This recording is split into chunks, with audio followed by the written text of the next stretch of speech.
اللہ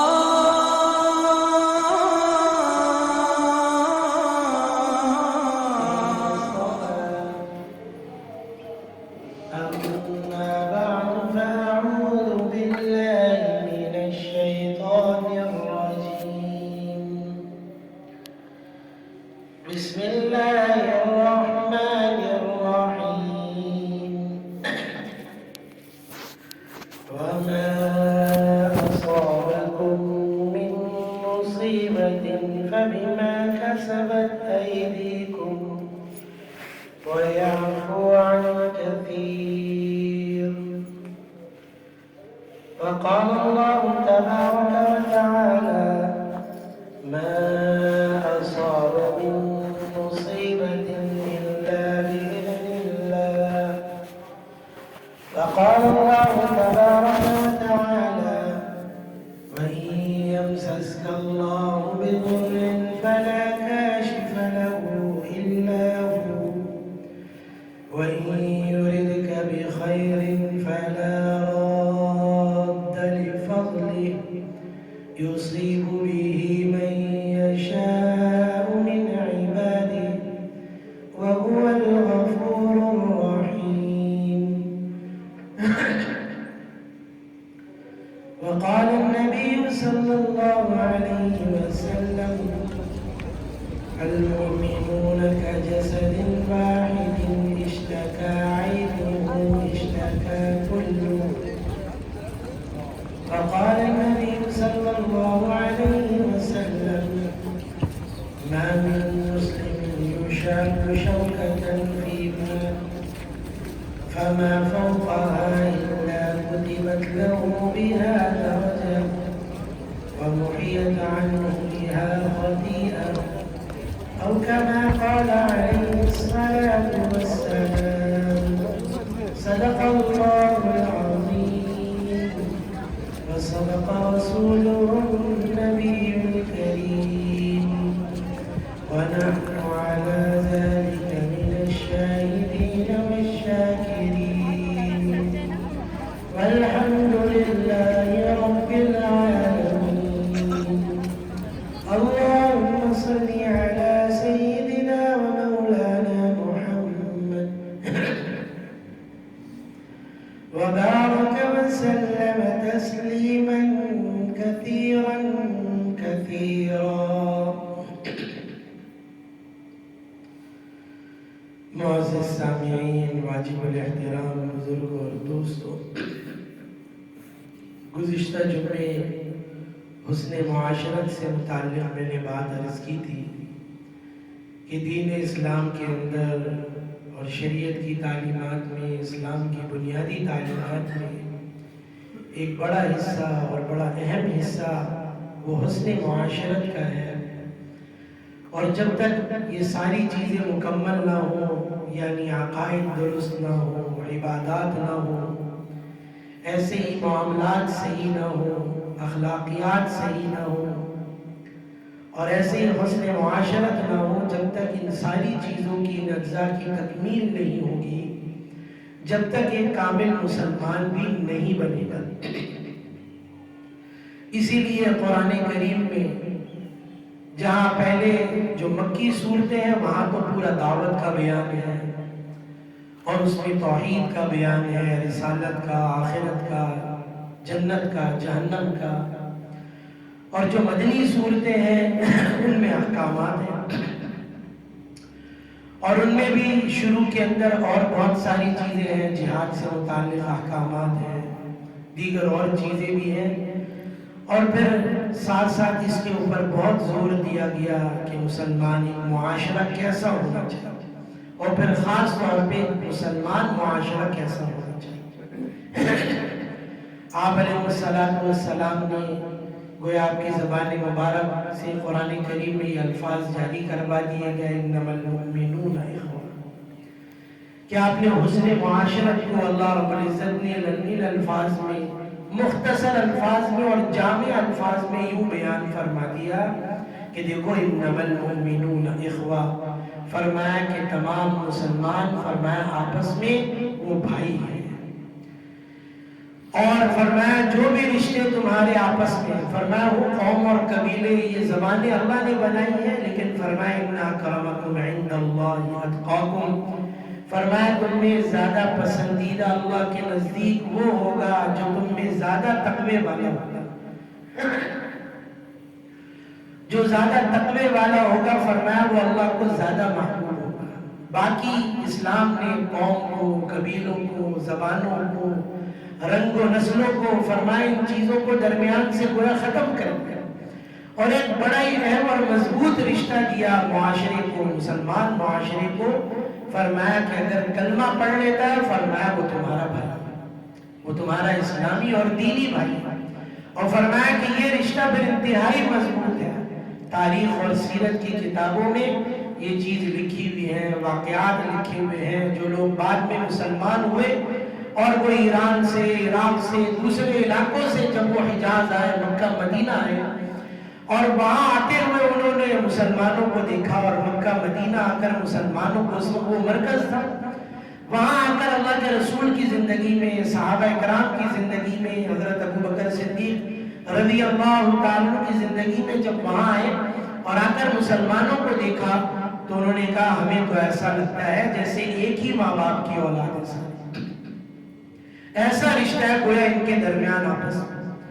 اور جہاں کوئی ایسی چیز درمیان میں آنے میں لگی، منافقوں نے کوشش کر دی کبھی کہ ان کو قوم کے نام پر، زبان کے، نسل کے نام پر لڑوایا جائے، تو اللہ رب العزت نے تنبیہ، سورہ منافقون 28ویں پارے کے اندر اتری اسی تنبیہ کے اوپر کہ جب مہاجرین اور انصار کے درمیان تھوڑا سا اختلاف اور جھگڑا ہوا، اور جھگڑے کی صورت پیدا ہوئی، تو مہاجرین نے اپنے مہاجروں کو آواز لگایا، یا اہل المہاجرین، آ جاؤ بھائی ادھر آؤ، اپنے مہاجر بھائی کی مدد کرو، اور ایسے انصار نے آواز لگایا، آؤ بھائی انصار کی مدد کرو۔ آپس میں جھگڑا ہونے ہی لگا تھا کہ آپ علیہ السلام تشریف، اور فرمایا کہ یہ تو جاہلیت کی بات ہے، یہ اسلام کی بات ہے، ٹھیک ہے تم مہاجر ہو، ان کی ہجرت کو باقی رکھا، ان کی اس فضیلت کو باقی رکھا، تم انصار ہو اور ان کی نصرت کی فضیلت کو اللہ کے رسول نے باقی رکھا، اس کی اہمیت بیان کی، لیکن فرمایا تمہارے درمیان اب اس کے بعد، اسلام کے بعد جو رشتہ ہے وہ فرمایا بھائی چارگی ہے۔ اور ہجرت کے بعد جب صحابہ کرام آئے تو اپنا مال، اپنا گھر، بعض اپنے بیوی بچوں کو بھی چھوڑ کے آئے تھے سب مکہ۔ آپ علیہ السلام بھی اپنی ساری اولادوں کو لے کر نہیں آئے، چھوڑ کے آئے تھے، آپ کی ایک صاحبزادی بھی اس وقت وہاں موجود تھی، تو لوگ ہجرت کر کے آئے اپنا سب کچھ چھوڑ کے، گھر بار، اپنا قوم، قبیلہ، اپنی برادری، اپنا مال، یہ سب چیزیں چھوڑ کر تو آپ علیہ السلام نے رشتہ قائم کیا ان کے درمیان، اخوت کا، بھائی چارگی کا۔ اور پھر ایسی مثالیں ملی تاریخ کے اندر، وہ کتاب، وہ چیزیں بھی ملتی ہیں، وہ باتیں بھی ملتی ہیں اس کے اندر، کہ لوگوں نے نہ صرف اپنے گھر میں، اپنے مال میں، اپنی زمینوں میں، ہر چیز میں برابری کا حصہ دے دیا مہاجرین، ہر چیز میں برابری کا حصہ، ہمارا آدھا گھر تمہارا، آدھا مال تمہارا، اور انصار مدینہ کے باغات تھے، ہمارے آدھے باغ تمہارے ہو گئے، ہم نے تمہیں دے دیا۔ یہ اخوت و بھائی چارگی قائم کی ان کے درمیان، اور یہ اخوت و بھائی چارگی پھر اسلام نے ایسا یہ رشتہ مضبوط کر دیا جو سارے رشتوں سے پھر بڑھ گیا۔ کس طور پہ کہ اگر میدان جہاد کے اندر ہے، میں نے پہلے بھی شاید یہ بات عرض کی ہو، اور اس وقت میں اپنے بھائی کے لیے ان کی موت کا وقت قریب ہے، شہادت کا وقت قریب ہے، اور پانی مانگا، اور بھائی اپنے بھائی کے لیے پانی لے کر آیا، تو اس وقت میں اس نے دوسرے کی آواز سنی تو کہا مجھے چھوڑو، جاؤ دوسرے کو پانی پلاؤ۔ جب وہ دوسرے کے پاس پانی لے کر گئے تو اس نے تیسرے کی آواز سنی، اس کی بھی جان نکلی، مجھے بھی چھوڑو، اس کو پلاؤ۔ اور جب وہاں گئے تو وہاں پہنچتے پہنچتے اس کی جان نکل گئی، وہ شہید ہو گئی۔ دوسرے کے پاس واپس آئے، وہ بھی بغیر پانی کے، ان کی بھی جان۔ پہلے اپنے بھائی کے پاس واپس آئے، دیکھا وہ بھی بغیر پانی کے پیاسے، وہ بھی چلے گئے، ان کے۔ یہ وہ لوگ تھے ایک وقت میں جو ایک دوسرے کے خون کے پیاسے، سالوں سال لڑائی، اور کس بات پہ لڑائی کہ اس کے جانور نے، اس کے اونٹ نے میرے اونٹ سے پہلے کیسے پانی پی لیا، اس پہ لڑائی۔ ایک شخص، اس کا اونٹ تھا اور وہ نکلا، چل رہا تھا، باہر گھوم رہا تھا، چرتے چرتے وہ چلا گیا دوسرے کی زمین میں. دوسرا جو اس زمین کا مالک تھا وہی لیٹا ہوا تھا اپنی زمین میں. اس نے دیکھا بھائی اب اونٹنی آ گئی ہے میری زمین میں کسی اور کی. اس نے پوچھا نہیں کسی سے، اس کو ہٹایا نہیں، اس کو بھگایا نہیں، بلکہ اپنی تلوار نکالی اور اس اونٹنی کے تھن کاٹ دیا. اب وہ خون اس کا گر رہا ہے، وہ بھاگتے ہوئے مالک کے پاس گئی. مالک نے دیکھا تو اس نے بھی کچھ نہیں کہ اپنی تلوار لیے خون کا نشان دیکھتے ہوئے زمین پہ واپس آیا. دیکھا ایک آدمی لیٹا ہوا ہے اور اس کی گردن اڑا دی، اس جان سے مار دیا. اس نے پوچھا نہیں تم نے مارا کیا کیا، کچھ نہیں. اور پھر اسی کے اوپر 30-40 سال تک لڑائی ہوتی. وہ اپنے بچوں کو پالتے تھے. تاریخ کی کتابوں میں آتے ہیں جوان ختم ہو جاتے ہیں تو اپنے بچوں کو پالتے تھے کہ تم نے جوان ہو کے اپنے باپ داداؤں کا بدلہ لینا. اسلام نے آ کر یہ چیزیں ختم کی، مدینہ میں بھی ختم کی، پورے حجاز میں، عرب میں ان چیزوں کو ختم. ایسے لوگ جن پر کوئی حکومت کرنے کو تیار نہیں، ایک دوسرے کے لیے جان دینے والے بنے. ایسی اخوت و بھائی چارگی قائم. تاریخ کی، سیرت کی کتابوں میں، حدیث کی کتابوں میں یہ واقعات ملتے ہیں. صحابی کے گھر میں فاقہ ہے اور کہیں سے ایک سری آ جاتی ہے کھانے کے لیے کہ اس کو کاٹ لے، اس کو پکا لے اپنے بیوی بچوں کے لیے.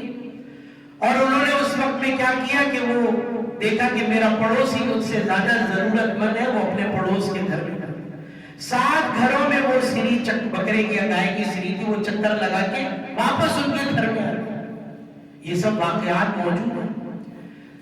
مدینہ کے اندر ایک شخص آ گیا، جو بھی آتا تھا، میں پہلے بھی یہ بات عرض کر چکا ہوں، ہوٹل نہیں ہوتے تھے نہ رہنے کے نہ کھانے کے. جو مدینہ میں آئے گا، اور یہ عام معمول ہے، یہ خالی اسلام کی بات نہیں، یہ میں غیر اسلام کی بات بتا رہا ہوں. اتنی غیرت تھی ان کے اندر، اتنی انسانیت تھی ان کے اندر باہر کسی نہ کسی درجے کہ ایک تو مسافر خانے بنے گا، اور کوئی مسافر ہوتا اگر وہ کسی سے کہتا بھائی میں مسافر ہوں مجھے آج رات ٹھہر دے، وہ اس کو اپنا مہمان بنا دیا.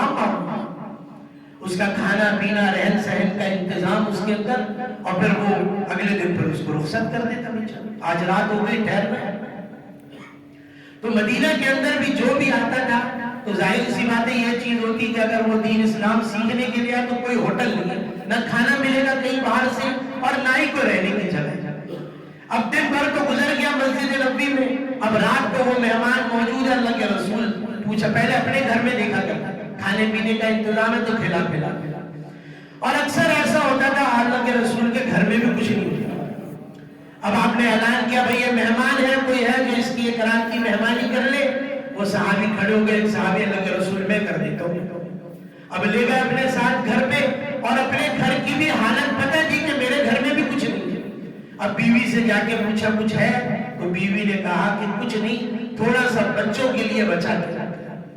اب آدمی شوہر اپنی بیوی سے کہہ رہا ہے بچوں کو سلا دو، یہ اللہ کے رسول کا مہمان ہے، آج رات ہمارا مہمان ہے، اس کا اکرام کرو. بچوں کو سلا دیا بھوکا، اور وہ کھانا تیار کر کے جو بھی تھا وہ سامنے رکھا. اب وہ کھانا اتنا ہی تھا کہ بڑے آدمیوں میں ایک آدمی کھا سکتا ہے، زیادہ لوگ نہیں کھا سکتے. اب انہوں نے اپنی بیوی سے کہا، اپنی اہلیہ سے کہ دیکھو جب کھانا کھانے بیٹھوں گا میں بھی ساتھ میں اس کے، تم چراغ کو بجھا دینا، اندھیرا ہو جائے گا، اندھیرے میں وہ کھا لے گا، میں منہ چلاتا رہوں گا، اس کو لگے گا میں بھی کھا، اس کا پیٹ بھر جائے گا مہمان. تو فرمایا ایسے ہی کر دیا. وہ تو بھوکے رہ گئے صحابی، اور وہ جو مہمان تھا اس کو پیٹ بھر کے کھلا دیا. اللہ رب العزت نے اگلے دن قرآن کریم میں یؤثرون علی انفسہم ولو کان بہم خصاصہ، فرمایا یہ وہ لوگ ہیں جو اپنی جانوں پر دوسروں کو ترجیح دیتے ہیں. خود بھوکے رہے، بیوی بچے بھی بھوکے رہے، اور فرمایا اس کے مقابلے میں وہ جو مہمان تھا اس کو پیٹ بھر کے کھانا کھلایا. اللہ رب العزت نے ان کی تعریف کی قرآن پر. تو ایسی بھائی چارگی، فرمایا وہ دین اسلام نے ایسی بھائی چارگی قائم کر دی ان لوگوں کے درمیان کہ وہی میں نے کہا جان سے، مال سے، ہر چیز کے اعتبار سے یہ چیز تھی کہ چاہے ہماری ضرورت پوری ہو یا نہ ہو، ہمارے بھائی کی اگر وہ کسی تکلیف میں ہے تو اس کی تکلیف کو دور کرنا یہ بھی ہماری ذمہ ہے. حسن معاشرت کو جہاں قرآن کریم میں یوں سمجھایا، وہاں حدیث مبارکہ میں آپ علیہ السلام نے بھی مختلف انداز میں اس کو سمجھا، اور ایک بہترین مثال دی اس کی کہ فرمایا کہ مومن اور مسلمان کی مثال ایسی ہے، فرمایا کہ وہ ایک جسم کی مانند ہے، پوری ایک جسم کی مانند. پوری امت مسلمہ فرمایا ایسی ہے جیسے پورا ایک انسانی جسم ہے، اور انسانی جسم کے اندر آنکھ بھی ہے، سر بھی ہے، زبان بھی ہے، ہاتھ بھی ہے، پیر بھی ہے، اور اندر کے بھی جسم کے اعضاء ہیں اس کے اندر۔ یہ گویا ساری چیزیں جب مکمل ہوتی ہیں تو فرمایا گویا کامل مسلمان ہے۔ اگر کوئی چیز نہیں ہے تو گویا اس میں کمی ہے، بات کسی بھی اعتبار سے۔ لیکن اللہ کے رسول نے یوں سمجھایا اس کے اندر کہ جسم کا کوئی بھی حصہ ہو، اور اس کو یوں فرمایا، اس کی مثال لے لو آنکھ سے، کہ اگر اس جسم کے اندر آنکھ ایک حصہ ہے، پورا جسم نہیں ہے، تھوڑا سا حصہ ہے پورے جسم کے اندر آنکھ، لیکن فرمایا جب آنکھ میں تکلیف ہوتی ہے تو فرمایا پورا جسم اس تکلیف کو محسوس کرتا ہے، اس تکلیف کی وجہ سے بے چین ہو جاتا ہے جب تک وہ تکلیف دور نہیں ہوتی۔ اور ایسے فرمایا کہ اگر آدمی کے سر میں درد ہوتا ہے، سر میں تکلیف ہوتی ہے، تو فرمایا وہ درد، وہ تکلیف پورا جسم محسوس کرتا ہے۔ جب تک وہ درد، وہ تکلیف دور نہیں ہوگا جسم میں وہ بے چینی رہے گی۔ اور کوئی بھی عضو لے جائے، آدمی کے کان میں درد ہو جائے، ذرا سا ہمارے حلق میں درد ہو جاتا ہے، ہمارے ہاتھوں میں، اور ہاتھ میں بھی کیا، ذرا سی انگلی کے پورے میں بھی ذرا سا درد ہو جائے تو آدمی کو بے چینی ہوتی ہے۔ بس اوقات کہیں سے آدمی کو چوٹ لگ جاتی ہے، کٹ لگ جاتا ہے، آدمی کو پتہ بھی نہیں چلتا اس وقت کی چوٹ لگی ہے، کٹ لگا ہے کہیں سے، بعد میں اس کو درد ہونے لگتا ہے تو آدمی دیکھتے کیا ہوا، وہ اچھا یہ چھل گیا، کہیں سے چوٹ لگ گئی ہوگی، کہیں سے رگڑ لگ گئی ہوگی تو یہ چھل گیا اس کا۔ تو وہ ذرا سی تکلیف جسم کے اندر کہیں پر بھی ہوتی ہے، وہ احساس دلاتی ہے اس کو کہ یہ تکلیف ہو رہی ہے، اور پورا جسم اس کو محسوس کرتا ہے۔ فرمایا پورے مسلمان معاشرہ، پوری امت مسلمہ ایسی ہے جسم کی مانند ہے کہ اگر کہیں کسی کو تکلیف ہو تو پوری امت مسلمہ کو وہ تکلیف محسوس ہوتی ہے۔ اب یہ تکالیف اور مسائل فرمائے یہ بھی اللہ کی طرف سے۔ فرمایا وَإِن يَمْسَسْكَ اللَّهُ بِضُرٍّ فَلَا كَاشِفَ لَهُ إِلَّا هُوَ۔ فرمایا کہ دیکھو اگر اللہ رب العزت نے فیصلہ کر لیا کہ تمہیں کوئی نقصان پہنچے گا، کوئی مصیبت پہنچے گی، تو سب مل کر بھی اس مصیبت کو، اس تکلیف کو پہنچنے سے روک نہیں سکتے۔ اور اگر اللہ نے فیصلہ کر لیا ہے کہ تمہیں کوئی راحت پہنچے گی، کوئی آرام ملے گا اور کوئی نفع ملے گا، کوئی فائدہ ہوگا، تو ساری انسانیت، سارے جن و انس مل کر اس نفع کو، اس فائدے کو تم سے پہنچنے سے روک نہیں سکتے، وہ پہنچ کر رہے گا۔ اور قرآن کریم میں نے مختلف آیتیں پڑھی اس کے اندر جس میں اللہ رب العزت نے واضح طور پر اس کو سمجھایا، دیکھو یہ مصیبتیں، یہ پریشانیاں کس کی طرف سے ہے؟ فرمایا اللہ کی طرف سے۔ اور فرمایا یہ دور کیسے ہوگی؟ فرمایا اللہ کی طرف رجوع کرنے سے دور ہوگی، چاہے جو بھی حالات ہو سکے، کوئی بھی مصیبت و پریشانی ہے، فرمایا اللہ کی طرف رجوع کرو۔ اس میں ہمارے اعمال کا بھی ایک بہت بڑا حصہ اس کے اندر ہو سکتا ہے، اور اس کے لیے کیا کیا جائے؟ تو فرمایا توبہ کرو، اللہ کی طرف رجوع کرو اس کے اندر۔ تمہارا یہ چیز بھی ہے، کوئی بھی ایسی پریشانی، مصیبت، کوئی بیماری، کوئی بھی ایسے عمومی حالات بھی آئے، فرمایا امت مسلمہ کو یہ چاہیے، ہر ایک مسلمان کو یہ چاہیے فوراً اللہ کی طرف متوجہ ہو جائے اور اللہ سے اپنے گناہوں کی معافی مانگے اس کے۔ ہم تو ایسے بس اوقات ایسی چیزوں کو ہم سیر و تفریح کی چیز بناتے ہیں اور پھر اس سے مزے لینے لگتے ہیں، پھر اس کا نقصان بھی ہمارے سامنے آتا ہے۔ پھر کیا یہ بعض اوقات بعض چیزیں عبرت کے لیے ہوتی ہیں، سبق کے لیے ہوتی ہیں، اور یہ اللہ رب العزت اپنی طرف متوجہ کرنے کے لیے کرتے ہیں۔ وہ تفریح اور مذاق، کھیل کود نہیں ہے وہ چیزیں، ان چیزوں کی میں نے پہلے بھی شاید پچھلے سال کی بات ہے جب وہ طوفان آ رہا تھا سمندری، اس وقت بھی میں نے بات عرض کی، ہم جا کر وہ گویا اللہ کی طرف سے آنے والا یہ امتحان، یہ مصیبت و پریشانی، ساری قوم اس کو دیکھنے کے لیے اب سامنے کھڑی ہو گئی تھا کہ ہم بھی دیکھو کیسے آئے گا، وہ طوفان کیا ہو گیا۔ تو کہنے کا مقصد یہ کہ یہ چیز اور حسن معاشرت کے اندر جو چیز بار بار کئی ایسی چیزیں اللہ کے رسول نے سمجھا، جیسے میں نے مثال دی۔ اور پھر مسلمان کو کیسا ہونا چاہیے؟ فرمایا کامل مسلمان تو وہی ہے جس کے ہاتھ اور زبان سے دوسرا مسلمان میں نے گزشتہ جمعے بھی شاید یا پہلے یہ بات عرض کی تھی کہ دیکھو جب بھی کوئی مصیبت، کوئی پریشانی آتی ہے تو فرمایا کہ اس کی وجہ سے ایک چیز تو یہ ہوتی ہے کہ جو اگر مسلمان ہے تو فرمایا اس کی وجہ سے اس کی خطائیں، اس کی گناہ معاف ہونا، ایک یہ بھی بہت بڑی چیز ہے اس کے۔ اور حدیث مبارکہ میں آپ علیہ السلام نے اسی بات کو سمجھایا کہ دیکھو اگر مسلمان کو ایک کانٹا بھی چبھتا ہے، یہ اس سے بھی کم کوئی تکلیف ہوتی ہے، تو یہ ضرور جان لو کہ اگر مسلمان مسلمان کو کوئی ایسی تکلیف پہنچی ہے تو فرمایا اس کی وجہ سے اس کا کوئی گناہ معاف ہوا ہے، اور فرمایا کہ گناہ معافی کے ساتھ فرمایا اس کے درجات بھی بلند ہوئے۔ تو کوئی بھی اگر مصیبت و پریشانی کوئی تکلیف آتی ہے تو وہ گناہوں کی معافی کا ذریعہ بھی بن جاتی ہے، لیکن اس کے ساتھ ہی یہ بھی نہیں کہ اللہ کی طرف متوجہ نہ ہو، اللہ کی طرف متوجہ ہونا چاہیے۔ اب بہرحال یہ جو میں نے ساری بات اس کے اندر تمہیدی عرض کی، حسن معاشرت کے اعتبار سے یہ چیز ہوئی، میں نے کہا قرآن کریم میں احادیث مبارکہ میں بار بار اس چیز کو بیان کیا ایک اچھا مسلمان معاشرہ اور ایک اچھا معاشرہ کیسا ہونا چاہیے، جس میں ہر ایک کے حق وہ ادا کرنے والے ہوں اور ہماری طرف سے کسی کو کوئی تکلیف نہ ہو۔ ہم بس اوقات بہت چھوٹی سی چیزیں ہوتی ہیں، بہت چھوٹی بات ہوتی ہے، لیکن ہمیں احساس نہیں ہوتا کہ اس کی وجہ سے کسی دوسرے کا دل توڑ گیا، کسی کو تکلیف ہو رہی ہے بیچارہ۔ اور یہ چیز ہم چلتے ہوئے رستے میں گاڑی روک لیتے ہیں، یا ہم اپنی گاڑی کسی ایسی جگہ کھڑی کر لیتے ہیں جس کی وجہ سے دوسرے آنے جانے والوں کو تکلیف ہونے لگ جاتی ہے۔ یہ سب چیزیں بس اوقات ہمیں تو ہمارے معاشرے کے اندر بہت ساری ایسی چیزیں ہمیں احساس بھی نہیں ہوتا کہ میں غلط جگہ پہ کھڑا ہوں، میں نے اپنی گاڑی کو غلط جگہ پہ کھڑا کر دیا، یا میں غلط جگہ پہ کھڑے ہو کے ہارن بجا رہا ہوں، اس کی وجہ سے کسی کو بھی تکلیف ہوئی۔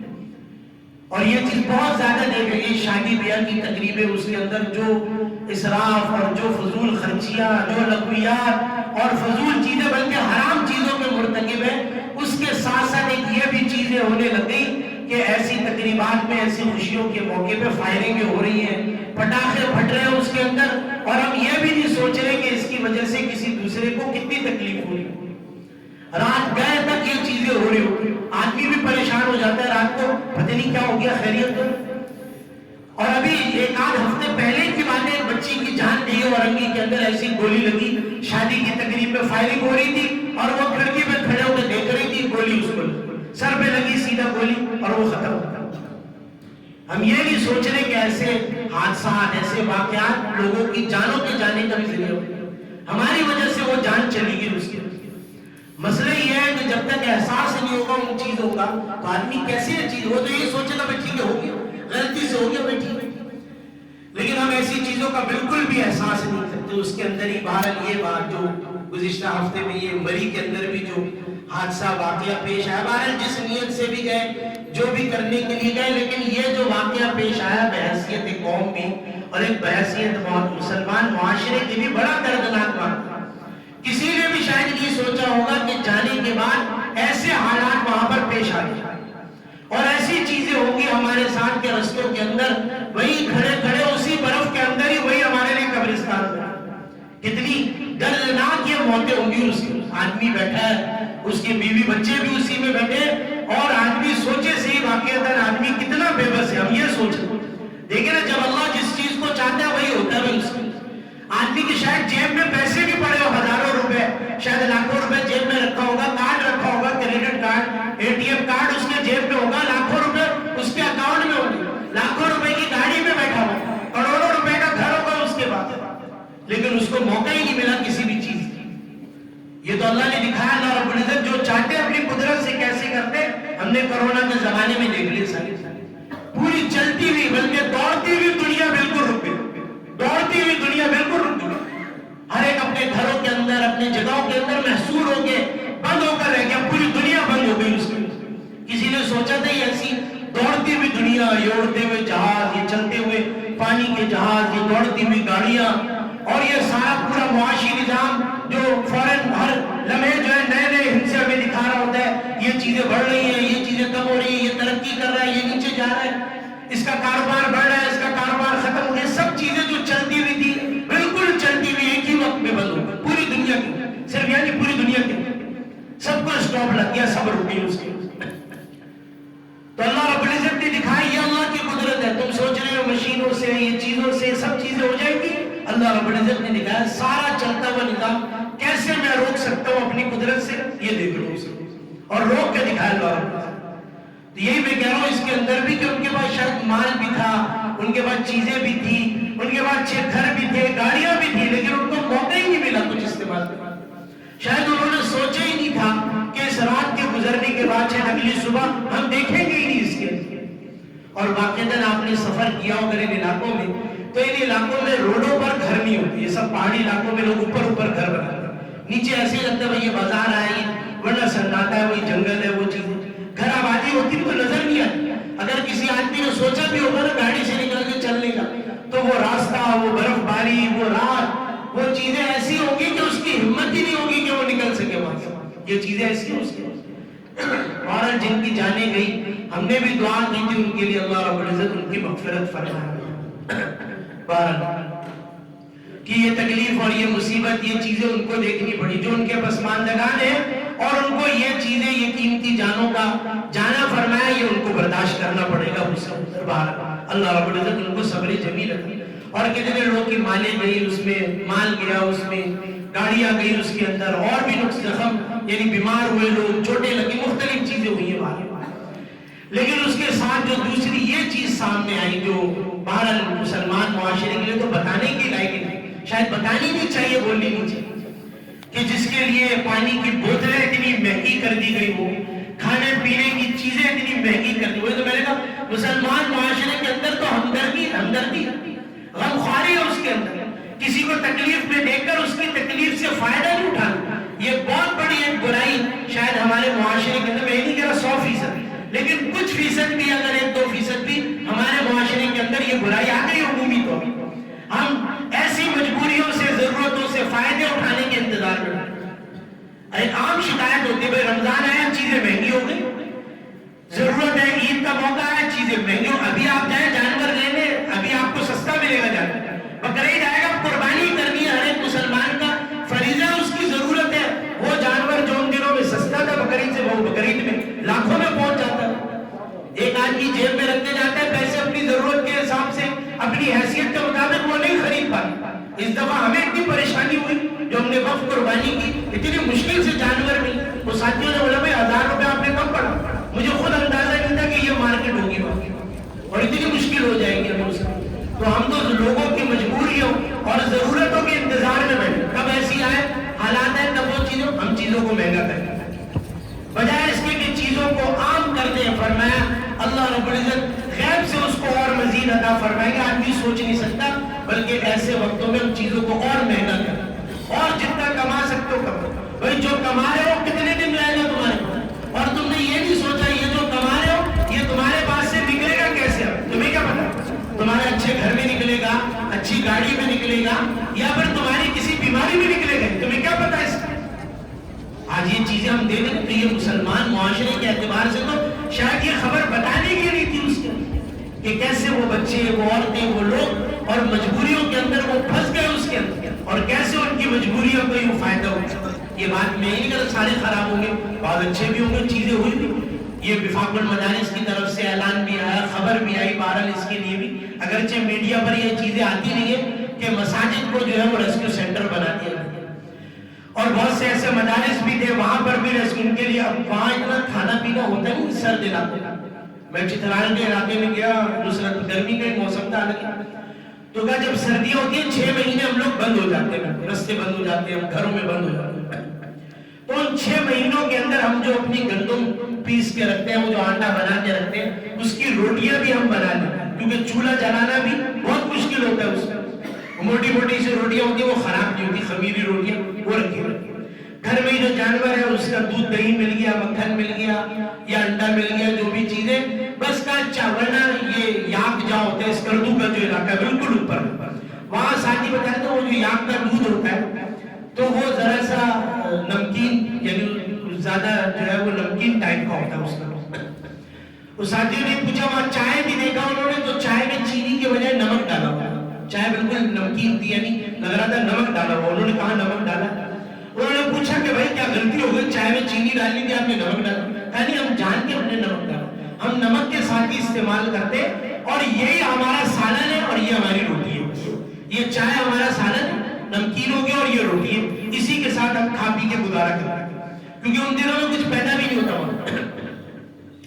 تو بہرحال یہ چیزیں اس کے اندر, اب ایسے موقع کے اوپر ایسی ایک آفت ہی تھی, ایک ناگہانی سی آفت تھی اس کے اندر, کہ اتنا سخت سرد موسم. اور جمعرات کے دن, تو جمعرات کے دن بارش ہو رہی تھی, پچھلی جمعرات کو شاید, اور اس وقت میری بھی طبیعت کافی خراب تھی اس وقت میں, اور رات بارش کے وقت میں مجھے بھی آواز آئی کہ اسے کوئی مانگنے والا پھر رہا تھا، دیکھا ہے کبھی تو اندھیرا تھا، کوئی نظر نہیں، بارش ہو رہی تھی اس میں. مجھے بھی لگا کہ اس وقت میں تو واقعتاً کوئی ضرورت مند ہی ہوگا کہ اتنی بارش ہو رہی ہے اور اتنی سخت سردی ہو رہی ہے جو برداشت سے باہر. میں نے پوچھا بھی کوئی رضائی رکھی ہوئی ہمارے یہاں رکھی ہوئی ہوتی، کبھی وہ ساری استعمال ہو گئی، تقسیم ہو گئی. میں نے پوچھا کوئی رضائی ہے تو صاحب بتایا ریاض میں نہیں، وہ کوئی رضائی نہیں ہے، سب چلی گئی.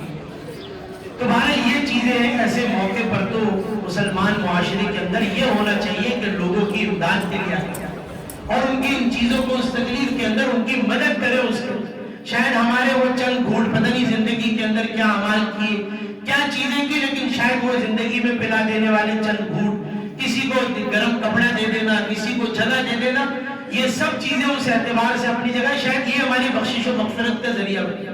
آدمی سوچ نہیں سکتا کہ عمل باہر چھوٹا ہو یا بڑا، اللہ رب العزت بڑے قدردان ہے.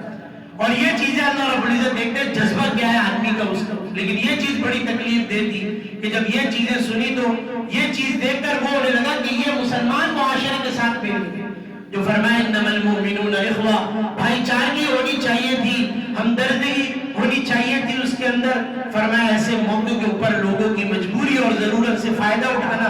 اور جو حدیث مبارکہ میں فرمایا جسد واحد کی طرح ہے، آدمی سوچے سے اس کے آنکھوں کے سامنے اور چند گز کے فاصلوں پر لوگوں کی جانیں جا رہی ہیں اور وہ اپنے ہوٹلوں سے اپنی جگہوں سے نکلنے کے لیے تیار ہیں.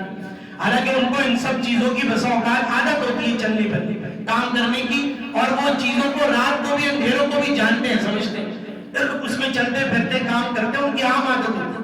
ہمارے یہاں تو گھر میں اندھیرا ہو جائے، لائٹ چلے جائے تو ہمیں اپنے گھر میں کچھ نہیں سوچ رہا ہوتا، کچھ نظر ہی نہیں آتا. ان کی ان چیزوں کی عادت ہوتی ہے. تو بہرحال ایک حسن معاشرت کے لیے، ایک اچھے معاشرے کے لیے یہ سب سے زیادہ ضروری ہے ہمارے سامنے یہ تعلیم. اور ایک مسلمان کے اندر یہ جذبہ ہونا چاہیے کہ وہ بجائے کسی کی مجبوری اور ضرورت سے فائدہ اٹھائے، بلکہ ایسی مجبوری میں، ضرورت کے وقت میں دوسروں کی امداد کے لیے وہ آگے بڑھے اس کے، اور جتنا ہو سکے اپنی جان سے، اپنے مال سے، جس چیز سے بھی ہو سکے ان کے لیے. اور میں نے کہا یہ بہرحال مسائل اللہ کی طرف سے. اب اس کے اندر جو بھی چیزیں ہیں، حکومتیں بھی ہیں، لوگ بھی ہیں، اگر یہ ساری چیزوں کا انتظامات شاید پہلے سے کر لیے کہ ایک عام معمول ہے ان جگہوں.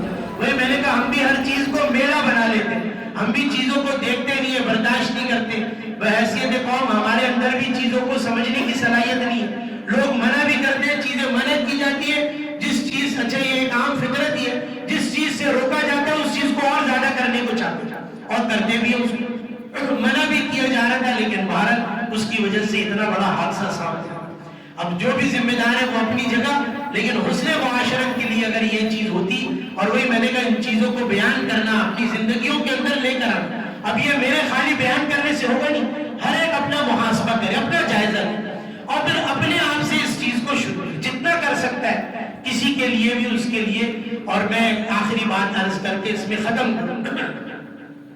حدیث مبارکہ میں آپ علیہ السلام نے فرمایا انسان تو انسان کیا، فرمایا الخلق عیان اللہ، فرمایا ساری مخلوق وہ اللہ کا کنبہ، ساری مخلوق چاہے وہ کوئی جانور ہو اور جس طرح کا بھی جانور ہو، فرمایا وہ سب اللہ کا کنبہ ہے، اللہ کی مخلوق ہے. اور اسی لیے فرمایا کہ اللہ کی مخلوق کے ساتھ ہمدردی کرو، اس کو کوئی ایسی تکلیف وہ چیزیں نہ ہو اس کے. اور بخاری کے اندر روایت ہے آپ علیہ السلام نے بیان فرمایا کہ ایک فاحشہ عورت کی اللہ رب العزت نے بخشش کر دی اس بات پر کہ اس نے ایک پیاسے کتے کو، انسان کو نہیں، کتے کو، اس کی زبان نکل رہی تھی، کیچڑ وہ چاٹ رہا تھا، اس کو پیاس لگ رہی تھی، پانی نہیں ملا، کنواں موجود تھا، اور وہ عورت کہتے ہیں کہ وہ کنویں کے اندر اتری، چمڑے کا موزہ تھا اور اس کے اندر پانی بھر کے وہ باہر نکلی اور اس نے کتے کو پانی پلایا. اللہ رب العزت نے اس پر اس کو توبہ کی توفیق دی. نیک پارسا عورت نہیں تھی، فاحشہ عورت تھی. اللہ رب العزت نے گناہوں سے معافی مانگنے کے لیے اس کو توفیق بھی دی، اس نے گناہوں سے توبہ کی اور اللہ رب العزت نے اس عمل پر اس کو جنت دی. ایک فاحشہ عورت نے پیاسے کتے کو پایا. اب سوچے جو کسی انسان کی مدد کرتا ہے تو کیا ہوتا ہے. اللہ رب العزت ہمیں بھی سمجھنے کی، عمل کی توفیق عطا فرمائے.